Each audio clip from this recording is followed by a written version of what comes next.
안녕하세요. 스포츠24의 조윤경입니다. 2016 K리그 클래식이 이제 단 한 경기만 남겨놓고 있습니다.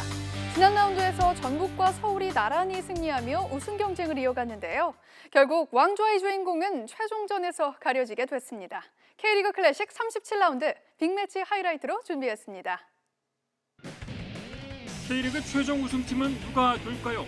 전반 45분 길게 넘어 볼 이동국이 낚아챕니다. 김신욱이 머리로 떨궈주고 역시 이동국 발리슛의 사나이입니다. 상주는 이경렬이 동점골을 만들어냈지만 후반에만 연속 3골 터뜨린 전북의 기세를 당해내지 못합니다.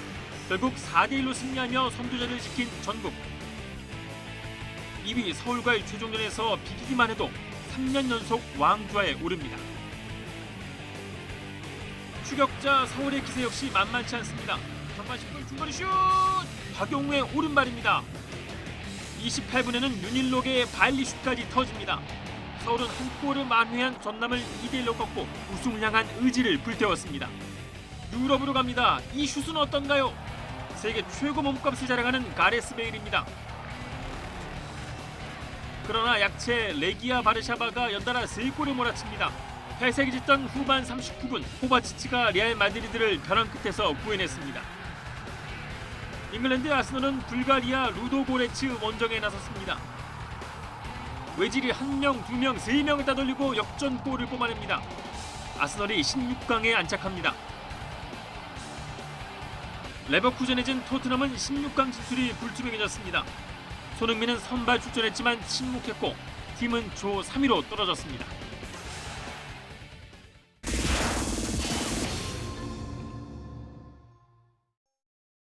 승부 예측 위클리픽 순서입니다. 오늘은 김재형 기자와 함께합니다. 안녕하세요. 안녕하세요. 요즘 어떻게 지내시나요? 요즘 세상 돌아가는 게 조금 스포츠보다 스펙타클하지 않습니까? 그래서 좀 무거운 마음으로 하루하루 뉴스 보면서 그렇게 지내고 있습니다. 네, 이번 주 K리그 클래식 최종전이 열리는데요. 선두 전북과 서울이 우승을 놓고 전주성에서 격돌합니다. 너무 기대되는 경기인데요. 어떻게 예상하십니까? 그렇습니다. 벌써부터 아주 기대되는 경기가 아닐 수 없는데 그야말로 이번 시즌 최고의 빅매치가 아닌가 싶고요. 벌써부터 심장이 두근두근 거리기도 하는 그런 기분도 드는데요. 네. 내일이죠. 전주 월드컵 경기장에서 오후 3시 킥오프합니다. 현재 1위 전북과 2위 서울 승점이 같습니다. 전북이 다득점에서 앞서 있는 상황인데요. 전북은 최소 비기기만 해도 3년 연속 우승을 확정합니다. 하지만 서울이 이길 경우 극적인 역전 우승을 차지하게 됩니다. 그렇군요. 그런데 올 시즌 상대 전적에서는 전북이 사실 월등히 앞선다고 봐야겠죠? 그렇습니다. K리그 정규리그에서 이제 3차례 맞대결을 했는데 모두 전북이 이겼고요. 그리고 아시아 챔피언스리그 4강에서 2차례 맞대결을 벌였는데 여기서는 1승 1패였습니다. 하지만 이 서울 마지막 경기였던 아시아 챔피언스리그 4강 2차전에서 이 전북의 파회법을 찾으면서 올 시즌 처음으로 승리했는데요. 이런 상승세가 일요일 경기로 이어질지 지켜볼 대목입니다. 객관적인 전력에서는 역시 전북이 앞섭니다. 이동국, 김신욱, 로페즈, 레오나르도, 이재성, 김보경 등 그야말로 화려한 선수 중에 조직력도 아주 좋습니다. 네. 올 시즌 팀 득점 1위에 오를 수밖에 없는 스쿼드라 할 수 있는데요. 우승을 위해 또 총력전을 예고하고 있는 상황이어서 서울의 방패가 어떻게 견뎌낼지가 좀 관심이고요. 특히 전북은 아시아 챔피언스리그 결승에 현재 올라 있는데요. 더블 달성을 위해 K리그 우승은 필수입니다. 전북의 공격력이 그야말로 막강하지만 서울도 만만치 않습니다. 전북이 칼, 창, 활 등 다양한 무기를 장착했다면 서울은 아주 예리한 칼을 가졌다 이렇게 좀 정리할 수 있을 것 같은데요. 서울은 올 시즌 68골로 팀 득점 3위입니다. 최근 4경기에서 4골을 몰아친 아드리아노 선수가 가장 위협적이라 할 수 있는데요. 이 득점선도 정도국 선수와 2골 차에서 개인 순위 경쟁도 볼거리라 할 수 있는데요. 더구나 서울은 최근 6경기에서 5승 1무의 상승세를 이어가고 있습니다. 결과적으로 좀 살펴보면 전북의 징계로 만들어진 결승전이다 이렇게 할 수 있겠습니다만 이제 정말 끝까지 왔습니다. 누가 이기든 절대 놓쳐서는 안 될 아주 중요한 경기입니다. 네, 이렇게 우승 경쟁이 치열한 만큼 강등을 피하려는 생존 경쟁도 끝장 승부가 펼쳐지게 됩니다. 좀 어떻게 예상을 하십니까? 그렇습니다. 지금 전북과 서울의 우승 경쟁만큼 그야말로 생존 경쟁도 정말 치열하다고 할 수 있는데요. 벼랑 끝 승부라고 할 수 있습니다. 네, 11위 인천 또 12위 수원FC가 1부 리그 잔류를 위해 마지막 전투를 준비하고 있습니다. 현재 인천이 승점 3점을 앞서 있는데 득점 차도 2골에 불과합니다. 만일 수원FC가 3골 차 이상으로 이기면 강등을 피하고 승강 플레이오프에 진출을 합니다. 반대로 인천이 이기면 좀 복잡해지는데요. 일단 승강 플레이오프에 인천이 나갈 수는 있습니다. 인천은 최근 수원 삼성과의 경기에서 오심 때문에 억울한 패배를 당했는데요. 선수들이 이 상처를 극복하고 얼마나 집중력을 유지할지가 좀 관심이고요. 더구나 케빈과 진성국 선수가 나란히 누적 경고로 결장을 해야 됩니다. 그야말로 차포떼고 경기하는 셈인데요. 인천에겐 악재가 아닐 수 없습니다. 두 팀의 올 시즌 상대 전적은 1승 1무 1패입니다. 남느냐 떠나느냐가 걸린 벼랑 끝 승부. 우승 경쟁을 하는 윗동네만큼 그야말로 아랫동네도 참 볼거리가 많습니다. 그렇군요. 끝까지 긴장을 늦출 수 없는 K리그 클래식. 과연 어느 팀이 마지막에 웃게 될까요? 이번 주말 경기가 정말 기대됩니다. 지금까지 김재형 기자였습니다. 그럼 위클리픽 본격적으로 승부를 예측해보겠습니다. 프리미어리그 리버풀과 왓포드의 경기입니다. 리버풀은 올 시즌 안방에서 3승 1무를 거두었다. 최근 상승세를 타고 있으며 공수도 안정됐다. 따라서 이번 경기 리버풀의 승리를 예상했습니다. 맨체스터 시티와 미들즈브러의 경기입니다. 미들즈브러는 2승 3무 4패로 리그 15위다. 리그 선두인 맨시티는 최근 좋지 않았지만 지난 경기 대승으로 분위기를 바꿨다면서 이번 경기에서도 그 상승세를 이어갈 것으로 전망했습니다. 다른 경기 한 줄 평으로 살펴보겠습니다. 레스터 시티와 웨스트브로미치의 경기는 홈팀의 승리 의지가 더 강할 것으로 내다봤고요. 스페인 프로축구 비아레알과 레알 베티스의 경기는 철벽 수비를 자랑하는 홈팀의 연승 행진이 이어질 것으로 예측했습니다. 이탈리아의 AS 로마와 볼로냐의 경기는 안방 강자인 홈팀의 승리를, 독일 분데스리가의 바이에른 뮌헨과 호펜하임의 경기는 리그 선두인 홈팀의 무패 행진이 계속될 것으로 예측했습니다. 그럼 위클리픽 지난주 예측 결과 확인해 보겠습니다. 지난주 6경기를 전망해 드렸는데요. 2경기가 맞았습니다. 스페인의 아틀레티코 마드리드와 바르셀로나가 안방 승리를 거두었습니다.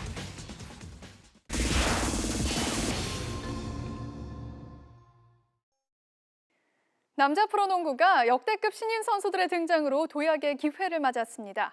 그중에서도 가장 주목을 받은 선수는 바로 이 선수가 아닐까 싶은데요. 현장 인터뷰에서 기적의 신인 김준성 선수를 만나보겠습니다. 여러분은 지금 YTN 스포츠 24를 보고 계십니다.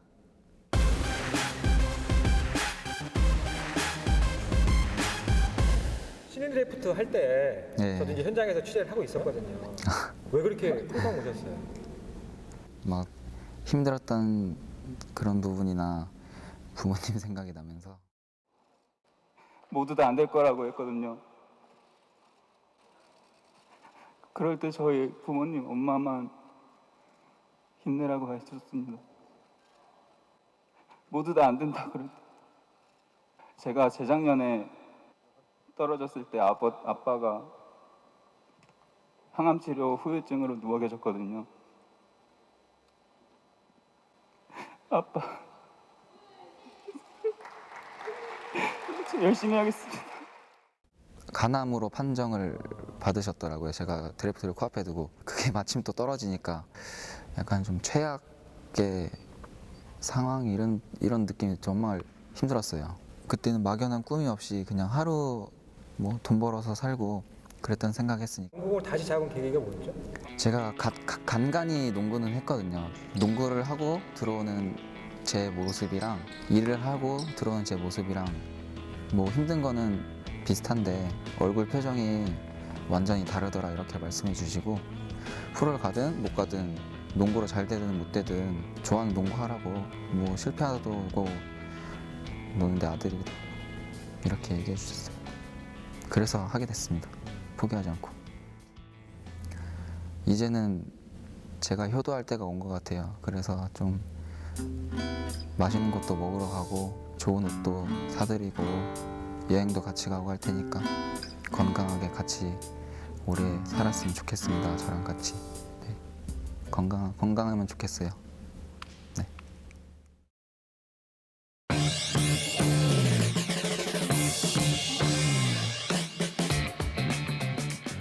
키가 저랑 비슷하신 것 같은데 제가 80이 조금 안 되거든요.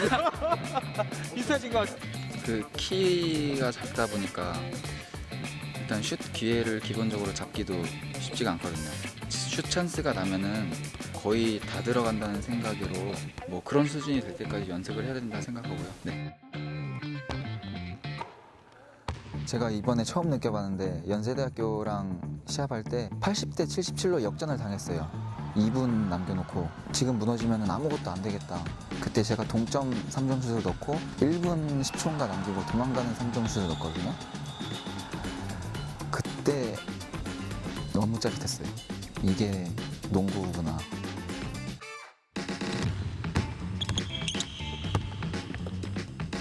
그 가수 벤 씨, 네, 제가 운동 그만두고 막 일하고 나서 그 벤 씨 노래를 많이 들었어요. 그 뭐 오늘은 가지마라든가.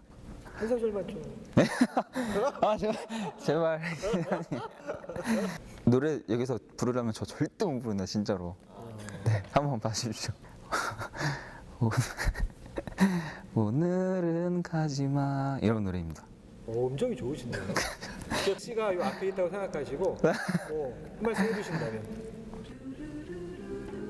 커피 한 잔 하러 가시죠 저랑. 네.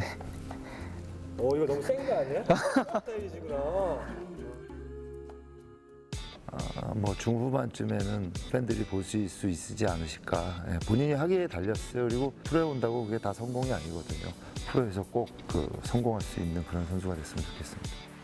제가 이거 드래프트 이후로 약간 스토리 같은 걸로 주목을 많이 받고 관심을 받은 것 같은데 이제는 뭐 그런 부분이 아니라 코트 위에서 농구 선수 김준성으로 좀 농구 실력으로서 이렇게 인정받고 주목받는 선수가 되고 싶습니다.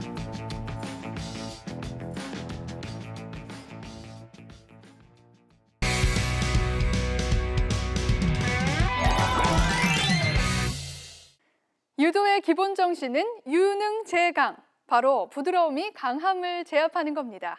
오늘 모이자 리그에서는 내 몸을 지키는 작은 습관, 유도를 소개합니다. 함께 만나보시죠.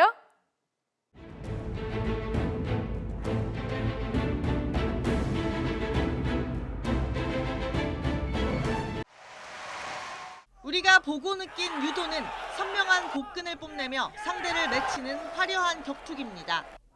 하지만 유도복을 입은 이 아이들은 고사리 손으로 바닥을 때리기만 합니다. 앞으로 또 뒤로 바닥에 몸을 평평하게 붙이며 힘찬 기압을 넣습니다. 땅에 닿는 면적을 늘려 충격을 분산시키는 이 몸놀림은 유도의 기본인 낙법입니다. 떨어졌을 때 머리를 보호하기 위해 하는 거예요. 위험할 때, 넘어질 때. 얼마나 배웠어요? 한 2년 정도 배운 것 같아요. 많이. 배우면 안 넘어져요? 네. 땅바닥에서? 네. 저도 직접 낙법을 배워봤습니다. 낙법을 칠 때 가장 중요한 점은 힘을 빼고 이 머리를 들어서 머리를 보호하고 요것만 기억하시면 돼요. 자, 여기서 후방 낙법은 어떻게 되냐면 이대로 땅. 유도인들은 낙법이 걷고 뛰는 우리 모두가 꼭 배워야 하는 습관이라고 말합니다. 어이쿠. 이렇게 낙법을 쳐서 위기를 모면하시면 되겠습니다. 유도 입문자들은 두세 달 정도 낙법과 친해진 뒤 기술 훈련과 대련을 시작합니다. 내 몸을 지키는 작은 습관, 낙법과 유도를 강력 추천합니다. YTN 조은지입니다. 스포츠24, 오늘 준비한 소식은 여기까지입니다. 저희는 다음 주에 더욱더 흥미진진한 스포츠 소식 들고 다시 찾아오겠습니다. 시청해주신 여러분 고맙습니다.